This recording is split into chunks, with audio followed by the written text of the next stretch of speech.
Yeah. So 20 pounds, please. Huh? লন্ডনের এক ব্যস্ত রাস্তা আর এর একপাশে পার্ক করে রাখা আছে সারি সারি গাড়ি। হঠাৎ সেখানে হাতে স্প্রে বটল ও তোয়ালে নিয়ে হাজির হয়েছেন এক ভারতীয় শিক্ষার্থী। আর এমন এক কাণ্ড ঘটিয়ে বসলেন যার ভিডিও রীতিমতো ভাইরাল হয়েছে সোশ্যাল মিডিয়ায়। কি করেছিলেন সেই তরুণী? Yeah. So 20 pounds. ভাইরাল হওয়া ভিডিওতে দেখা যায় ওই তরুণী হঠাৎ একটি গাড়ির জানালায় নক করেন। কাছ নামতেই সরাসরি বলে বসেন, স্যার 20 পাউন্ড দিন। হতবাক চালক প্রশ্ন ছুড়ে দেন, কিসের জন্য? জবাব আসে নির্লজ্জ ও উদ্ভট ভঙ্গিতে, আমি তো আপনার গাড়ির কাঁচ পরিষ্কার করেছি।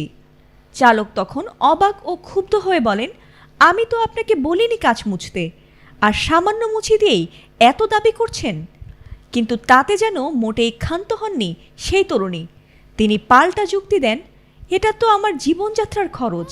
Yeah, I mean it's cost of living. তবে ঘটনা আরও চরমে ওঠে যখন তরুণী গাড়ির সামনে দাঁড়িয়ে হুঁশিয়ারি দেন, যদি যেতে চান তাহলে আমাকে ধাক্কা মেরে যেতে হবে। ক্ষিপ্ত গাড়ির মালিক তখন সরাসরি তাকে ডাকাত বলে অভিহিত করেন। কিন্তু তবুও হাল ছাড়েননি ওই ছাত্রী। বারবার 20 পাউন্ড পেতে একই দাবি তুলেই চলেছিলেন। Shut up, 20 pounds. What do you mean no? I want to be shut up. It's 20 pounds. মাত্র কয়েক ঘন্টার ব্যবধানে ভিডিওটি ইনস্টাগ্রামে ছড়িয়ে পড়েছে দাবানলের মতো। সেখানে দ্য লাস্ট আওয়ার নিউজ নামের একটি পেজেই সেটি দেখা হয়েছে রীতিমতো 21 লাখ বারেরও বেশি। যদিও ঘটনাটির সত্যতা যাচাই করা যায়নি, তবে নেটিজেনদের মধ্যে এ নিয়ে ইতোমধ্যেই শুরু হয়েছে ব্যাপক বিতর্ক।